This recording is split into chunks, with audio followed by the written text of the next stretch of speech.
Նախ բարև ձեզ հարգելի գործընկերներ, շնորհակալ եմ, որ այստեղ եք, իսկապես նաև չափազանց ցանկանում եմ կարևորել այս օրերի ընթացքում, ամիսների ընթացքում ձեր կողմից մշտապես Հայաստանի Հանրապետության, անկեղծորեն եմ ասում, նորագույն պատմության ամենախայտառակ քաղաքական հետապնդման վերաբերյալ մշտապես ձեր լուսաբանումները Սամվել Կարապետյանի նկատմամբ այնինչ տեղի է ունենում արդեն 7 ամիս, իսկապես աբսուրդային է։ Այս պահի դրությամբ արդեն Սամվել Կարապետյանի նկատմամբ կրկին կիրառվեց տնային կալանքը որպես խափանման միջոց, որ պատկերացնեք վերաքննիչ հակակոռուպցիոն դատարանի որոշումը ենթադրում էր կրկին կալանքի ռեժիմը։ Եվ այն դատական նիստը, որը գործընկերների հետ ունեցանք 14 ժամ տևողությամբ, դատավոր Դոլմազյանի նախագահությամբ, կրկին հանգեցրեց նրան, որ տնային կալանքը կիրառվեց որպես խափանման միջոց։ Իհարկե նաև այն սահմանափակումները, որոնք կիրառվել էին հրապարակային խոսքի առումով, դրանք վերացվել են։ Եվ այդ վերացման սկիզբը իհարկե արդեն դրել էր հենց վերաքննիչ հակակոռուպցիոն դատարանը։ Իրավիճակը հետևյալն է,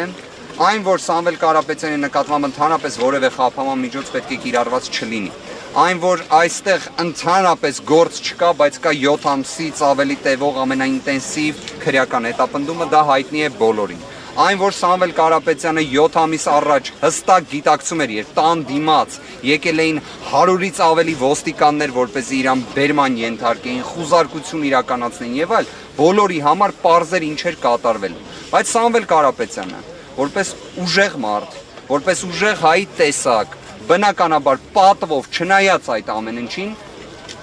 7 ամիս տևող կալանք ունեց, որը ի դեպ կալանքը եւ տնային կալանքը նույն կալանքն է եւ այն հիմա էլ է շարունակվում։ Իրավիճակը սա է։ Պարոն Վարդանյան, խնդրեմ մի փոքր մանրամասնենք հրապարակային խոսքի սահմանափակումն ավելի, դա ինչ է ենթադրում։ Այս ուղերձով կարող է արդյոք դեպի փաստաբան։ Որոշ մանրամասներ կներկայացնենք առաջիկայում, բայց առնվազն, երբ գտնվում էր Սամվել Կարապետյանը քրեակատարողական հիմնարկում, մի շարք հարցերի վերաբերյալ իր հրապարակային խոսքը դուք լսել եք, դուք լուսաբանել եք, մեր հանրությունն էլ դրան հավուր պատշաճի արձագանքել է։ Առնվազն այդ ձևաչափի տեսանկյունից խնդիր չի լինել։ Մնացյալ մասով լրացուցիչ իրազեկումներ դեռ առիթ կլինի տրամադրելու։ Գրավ եւս համակցված կիրառվել է, բացակայելու արգելքը եւս կիրառվել է,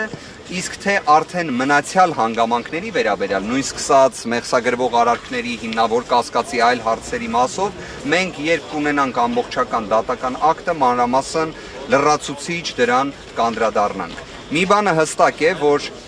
Հայաստանի Հանրապետությունում մենք ունենք ընդհանուր առմամբ մարդասիրության ճգնաժամ։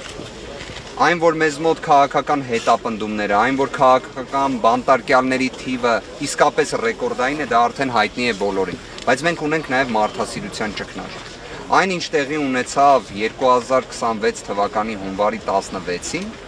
երբ Սամվել Կարապետյանը գտնվում էր բժշկական կենտրոնում, իր հիվանդասենյակում եւ այդ պայմաններում քննիչի եւ դատախազի գործողությունների, ինչպես նաեւ վերաքննիչ հակակոռուպցիոն դատարանի, որը ամբողջությամբ տեղավորվում է քաղաքական հետապնդման այս աբսուրդի մեջ, գալիս են եւ ներերակային ներարկումը ընդհատում են փաստացի, բայց այստեղ պետք է անկեղծ լինեմ, որ հենց ինքը Սամվել Կարապետյանը գտնվելով հիվանդասենյակում, երբ տեսավ ոստիկաններին, իր առաջին գործողությունը այն էր, որ ինքը հենց նաեւ անջատեց համապատասխան սարք։ Հենց ինքը եւ ասեց գնացի։ Սա էր իր արձագանքը, սա էլ հերթական անգամ, կարծում եմ նաև մեր հայրենակիցների համար, ովքեր նաև արդեն պատկերացում ունեն Սամվել Կարապետյանի մասին, իր տեսակի մասին, կարծում եմ դա կանխատեսելի էր, որ այդպիսինն է լինելու իր արձագանքը։ Ասելով գնացինք։ Ոչ թե ասելով թե ընդհանրապես սա ինչ է, իհարկե մենք պաշտպաններով անկեղծ եմ ասում, եթե հնարավորություն ունենանք կցանկանայի, որ այդ տեսարանը ընդհանրապես չտեսնեի կամ հիմա մոռանայի։ Բայց դա է եղել իրականությունը։ Սա է եղել իրավիճակը, որում մենք հաստատի ամեն օր ապրում ենք ու փորձում ենք իրավաբանական գործունեություն իրականացնել։ Սա աբսուրդ էր, հարգելի գործընկերներ։ Սա մարդասիրության ճգնաժամն էր։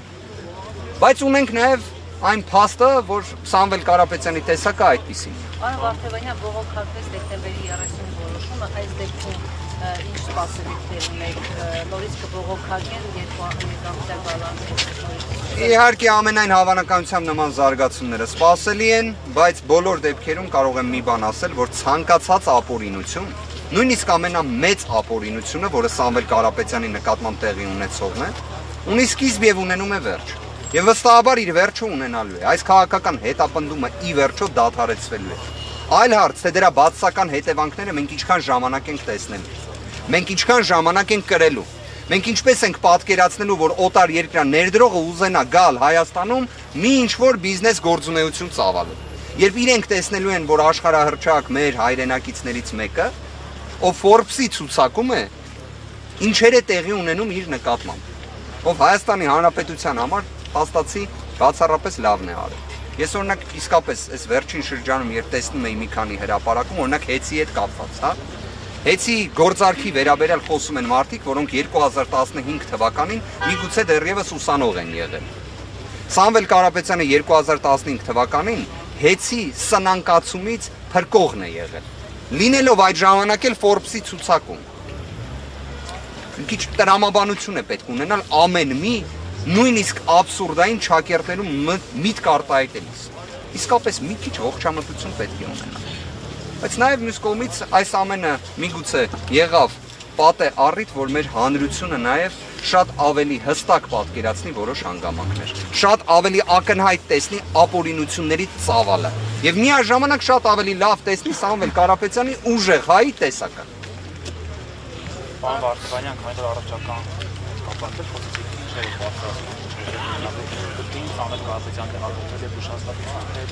Դրա վերաբերյալ լրացուցիչ եւս կիրազեկենք այն, որ դեռևս Սամվել Կարապետյանը ստացիոնար բուժման կարիք ունի, դրա վերաբերյալ կամ բժշկական հավուր պատշաճի փաստաթղթեր։ Դրանում երկրորդ կարծիք չկա։ Մեխանիզմները կհասկանանք, որովհետև ի վերջո այստեղ միայն մեր ցանկությունը չէ, այնպես է ստացվել, որ ստացվում է նույն քննիչը եւ դատախազը պետք է որոշում կայացնեն անձի պատշաճ բժշկական օգնության վերաբերյալ։ Տեսնենք ինչ որոշում են կայացնելու։ Բայց մի բանն է ամենահստակը, Սամվել Կարապետյանը առողջական խնդիրներ որպես այդպեսին չի ունեցել մինչև 2025 թվականի հունիսի 18-ը։ Այն ինչ տեղի է ունեցել Սամվել Կարապետյանի նկատմամբ նույն թոքաբորբը, նույն ֆիբրոզը, նույն կորոնավիրուսային համավարակը, մենք այդտեղ տեսնում ենք ուղիղ դիտավորություն իրավասու պաշտոնյաների եւ նաեւ քաղաքական պաշտոնյաների կողմից Սամվել Կարապետյանի առողջության նկատմամբ ոտնձգության տեսանկյունից։ Եվ իդեպ այս պնդումները կատարելու համար պարզապես օբյեկտիվ տվյալներն ենք նայում։ Օբյեկտիվ տվյալները, բայց վստահ եղեք այդ առողջական հարցերն էլ ամբողջությամբ հաղթահարվելու են։ Դա էլ ենք անցնելու ենք առաջ։ Ոնց տարբեր դժվարություններ Սամվել Կարապետյանը հաղթահարել է, սա էլ ավելի հստակ հաղթահարելու է։ Եվ շարժվելու ենք առաջ։ Եվ մի ճշտող հարց է դեկտեմբերի 30 եւ Փափամամիջոցը փոխվել է տնային կալանքի, այսօր բացառապես ընտանիքի անդամները, հա, այս անգամ փոխվել է արդյոք։ Սահմանափակումը կրկին վերաբերում է մերձավոր ազգականներին, որ պատկերացնենք օրենսդրական կարգավորումը այնպիսին է, որ օրինակ Նարեկը Կարապետյան հիմա չի կարող տեսակցել իր հորեղբոր։ Աբսուրդ է, իհարկե աբսուրդ։ Օրինակ ինչի համար նման սահմանափակում նախատեսվում։ Այդտեղ էլ ինչի համար հարցի պատասխանը կարելի է միշտ գտնել քաղաքական հետապնդման տրամաբանության մեջ։ Ուղիղ։ Լավ, ի վերջո ինչ խնդիր կառաջանա, եթե Նարեկը Կարապետյան տեսակցի իր հորեղբորը, Սամվել Կարապետյանը։ Ինչա լինի մտել։ Ինչն է անհանգստությունը։ Բայց այդպիսի անհանգստություն ունի քննչական մարմինը, դատախազությունը, օրվա իշխանությունները, քաղաքական հետապնդումը ընդհանրապես միշտ է աբսուրդ։ Եթե աբսուրդ չլինի, քաղաքական հետապնդման կարիք չունես։ Այլ հարց, որ Հայաստանում այս գործով քաղաքական հետապնդման, ֆանտազիայի, աբսուրդայնության սահմաններ չկան։ Սահմաններ չկան։ Բայց դրանք բոլորը հաղթահարվելու են։ Մեկ վարքյան թող ոչ մեկ չկասկածի։ Պարոն Վարդանյան, ինչպես հասկանում նախաքննությունը ավարտվելու միտում չունի։ Իդեպ մի շատ կարևոր բացահայտում ունեմ անելու, հարգելի գործընկերներ, շատ հետաքրքիր։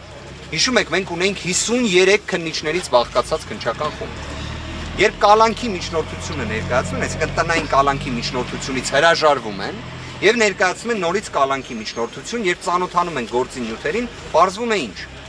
Ուրեմն քննչականը եւ դատախազությունը ասում են շատ ինտենսիվ գործողություններ դեռ ունենք անելու,